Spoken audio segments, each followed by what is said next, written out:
Welcome to Better Mental. Today, we're delving into a profound and universal challenge: how to emotionally detach when relationships or connections become sources of pain, imbalance, or confusion. Emotional attachments are integral to the human experience. They bring us joy, purpose, and a sense of belonging. However, when these attachments waver or end, they can leave us feeling adrift, questioning our self-worth, and struggling to find a path forward. How do we let go without losing a piece of ourselves? How do we navigate the delicate balance between caring deeply and maintaining our inner peace? It's essential to clarify that emotional detachment isn't about shutting down your feelings or becoming indifferent to the world around you.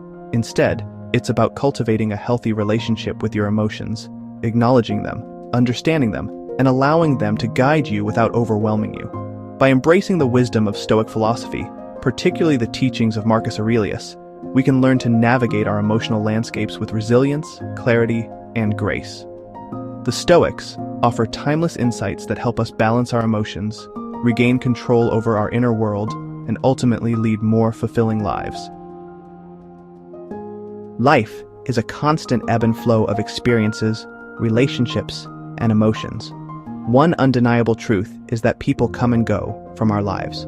Marcus Aurelius observed that everything we see is a perspective, not the absolute truth. We often construct narratives about others, the roles they play in our lives, the significance of our relationships, and the expectations we hold. These narratives can become so ingrained that we mistake them for reality. However, the reality is that all relationships are temporary. People change, circumstances evolve, and what once was central to our lives may fade into the background. Consider the metaphor of holding a handful of sand at the beach. If you grasp it gently, it remains in your palm. But if you clench your fist tightly, the sand slips through your fingers. This illustrates how trying to control or cling too tightly to relationships can lead to their deterioration. By accepting the impermanence of relationships, we can learn to cherish the present moments without becoming overly attached to specific outcomes. This acceptance doesn't diminish the value of our connections. Instead, it enriches them by allowing us to experience them fully, without the burden of unrealistic expectations. I recall a friendship that lasted over a decade, a bond forged through shared experiences, mutual support, and countless hours of conversation. We were inseparable, and I couldn't imagine my life without this person. However, over time, our paths diverged. Interests changed, priorities shifted, and communication dwindled. Initially, I resisted this change, clinging to the past and attempting to rekindle the closeness we once shared. This resistance only deepened my sense of loss and frustration. It wasn't until I embraced the impermanence of our relationship that I found peace. By letting go of what was and accepting what is, I opened myself up to new experiences and relationships that enriched my life in unexpected ways. Emotions are potent forces that color our perceptions and influence our actions. Yet, as powerful as they do not define reality. Marcus Aurelius wisely noted that we have power over our minds, not external events. Our emotional responses are often shaped not by the events themselves, but by our interpretations of those events. By examining and challenging our thoughts, we can gain control over our emotional states and respond to situations in a more rational way. Imagine experiencing a breakup, a situation many of us have faced. The initial shock may give way to a flood of emotions: sadness, anger, confusion, and perhaps even relief. It's natural to replay moments in your mind, searching for signs or questioning where things went wrong. However, dwelling on these thoughts can trap you in a cycle of rumination that exacerbates emotional pain. Instead, pause and ask yourself, what are the facts? Separating facts from interpretations helps ground you in reality and prevents emotions from spiraling out of control. I remember a time when a close friend didn't respond to my messages for several days. My mind raced with possibilities. Did I say something wrong? Are they upset with me? Have they decided to end our friendship? These thoughts stirred anxiety and self-doubt. However, when I stepped back and examined the situation objectively, I realized I lacked any concrete evidence to support these fears. Eventually, I learned that they were dealing with personal challenges that had nothing to do with me. By challenging my assumptions and reframing my thoughts, I avoided unnecessary emotional turmoil. Another transformative practice from Stoic philosophy is negative visualization. This involves consciously contemplating potential losses or adverse events to build emotional resilience. At first glance, this may seem counterintuitive or even pessimistic. Why focus on negative possibilities? However, as Marcus Aurelius advised, preparing our minds for life's inevitable challenges allows us to face them with composure and strength. He counseled us not to disturb ourselves by imagining life's troubles all at once, but to meet each with calmness and control. It's important to note that negative visualization isn't about fixating on worst-case scenarios to the point of anxiety. Rather, it's about acknowledging that loss and change are natural parts of life. By confronting these possibilities in our minds, we reduce their emotional impact when they occur.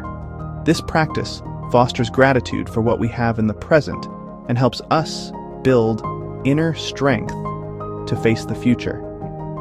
A significant source of emotional suffering arises from attempting to control things beyond our influence, particularly other people's actions and feelings. Marcus Aurelius emphasized the importance of distinguishing between what we can control, our thoughts, actions, and responses, and what we cannot, external events and others' behaviors. He observed that the more we value things outside our control, the less control we have. When we invest our emotional well-being in factors beyond our control, we set ourselves up for disappointment and distress. We can express our feelings, set healthy boundaries, and make decisions aligned with our values. When we let go of the need to control others, we create space for genuine connections based on mutual respect and understanding. When emotions run high, it's easy to become consumed by the immediacy of our experiences. Marcus Aurelius invites us to expand our perspective and consider the broader context of our lives. He reminds us that our individual struggles are but small parts of a much larger tapestry. Reflecting on the vastness of time and the complexity of human existence can help us put our challenges into perspective. Ask yourself, will this situation matter in a year, 5 years, 10 years? Often, what feels overwhelming in the moment diminishes in significance over time. Recognizing this can alleviate some of the intensity of our emotions and help us approach situations with a calmer mindset. We are the sum of our actions, choices, and the lessons we learn along the way. This broader perspective allows us to navigate emotional challenges with greater ease and to focus on personal growth.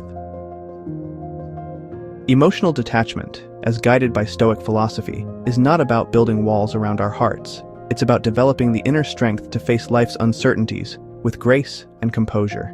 By embracing impermanence, we learn to cherish the present without clinging to it. By mastering our emotions through rational thought, we prevent ourselves from being swept away by unfounded fears and assumptions. By practicing negative visualization, we prepare ourselves for life's inevitable changes, reducing their impact on our well-being.